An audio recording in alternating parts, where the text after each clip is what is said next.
Welcome to the deep dive. Today we're diving into something really quite unique and, well, incredibly timely. This whole deep dive, it's called AI Daily Deep Dive, and it was actually researched and put together entirely by AI itself. Our mission here, basically, to boil down the absolute top AI news stories from today, that's Tuesday, June 24th, 2025, just for you. That's right. And, in a field like AI that moves so incredibly fast, knowing what's happening right now is just, well, it's critical. We've had the AI sift through all the noise to bring you what really matters, the most important developments, Yeah. and what they actually mean for where AI is heading. So, yeah, let's unpack this. Okay, so first up, a story that really piqued my interest.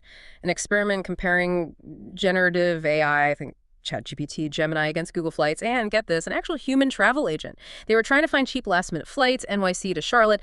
What did this setup really show us about AI's practical limits right now? Well, the core takeaway here is pretty stark, actually. AI, specifically Gemini and ChatGPT in this test, they failed spectacularly, just couldn't find real affordable flights. Meanwhile, the human, just using Google Flights, found a Delta round trip for $178, a flight the AI just completely missed. Wow. So why? What's the block there? It really highlights a crucial limitation. These AI tools, they don't currently have access to the real-time global distribution systems, the GDS data. That's what human agents and platforms like Google Flights use. So the AI's pricing, it's often just estimations or, based on older info, not live. So it sounds like for all its smarts, AI hits a wall with that real-time kind of proprietary data access. Does this mean there's like a fundamental barrier for AI in some areas, like transactions, or is it just, a matter of time? For now, yeah, for these dynamic high-stakes things like last-minute travel. Human agents, dedicated platforms, they still have the edge because they plug into those live global systems AI can't reach yet. It's a good reminder that smart doesn't always mean accurate when the world changes by the minute, at least not yet. Okay, interesting. Shifting gears a bit now, from AI's real-world limits to its complex legal side, there's a pretty pivotal development. AI startup Anthropic just scored a partial win in a copyright fight. A U.S. district court ruled that using copyrighted stuff for AI training counts as fair use. Right. But what really stands out here is the nuance. Judge Alsup ruled that training LLMs, large language models like ChatGPT, this transformative use, kind of like how humans learn.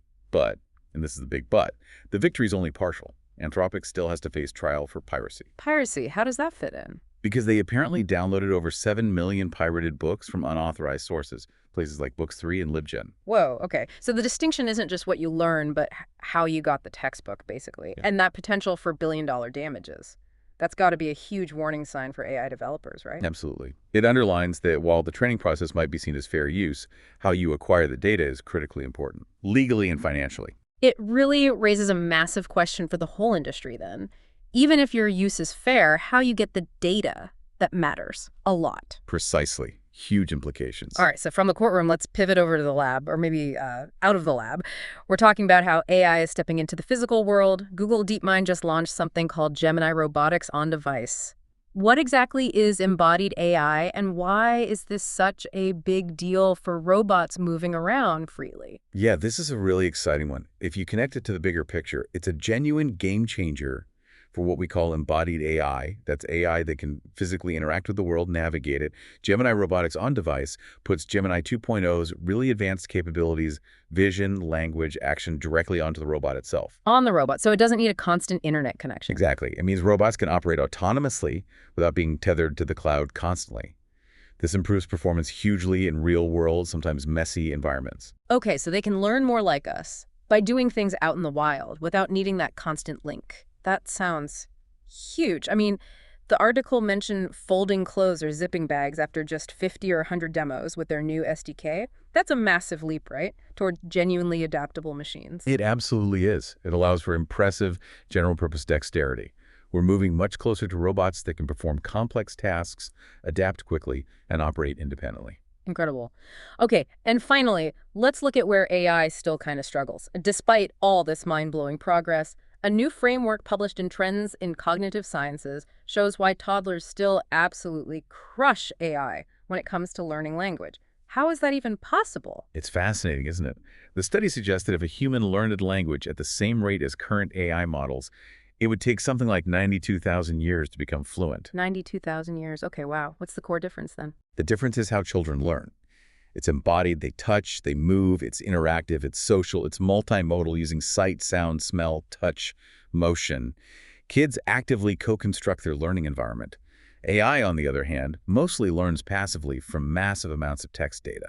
So AI needs to, like, live a little more, get its hands dirty, so to speak, to learn like us. It really just highlights this massive gap between human and machine learning, makes you rethink how we should even design AI if we want truly human-like interaction. It really does. It points to the fundamental differences in how we ground our understanding in the physical and social world, and what that means for building truly capable AI in the future. From flight booking fails to robots folding laundry, and even the basis of how we learn language. Today's AI scene is just buzzing. Breakthroughs, yes, but also some really crucial ethical and practical questions. Indeed. This deep dive into today's AI news, it shows the incredible power these technologies have, no doubt. But it also underscores the vital role of, human judgment, legal frameworks, lawful practice, and just the sheer complexity and, well, embodied nature of our own intelligence. It definitely makes you wonder, doesn't it? What new challenges pop up when AI really starts operating in our physical and social worlds? Fascinating stuff, always. We really hope this deep dive left you feeling well-informed and maybe, just maybe, a little more curious about what's next for AI. Until next time, keep exploring.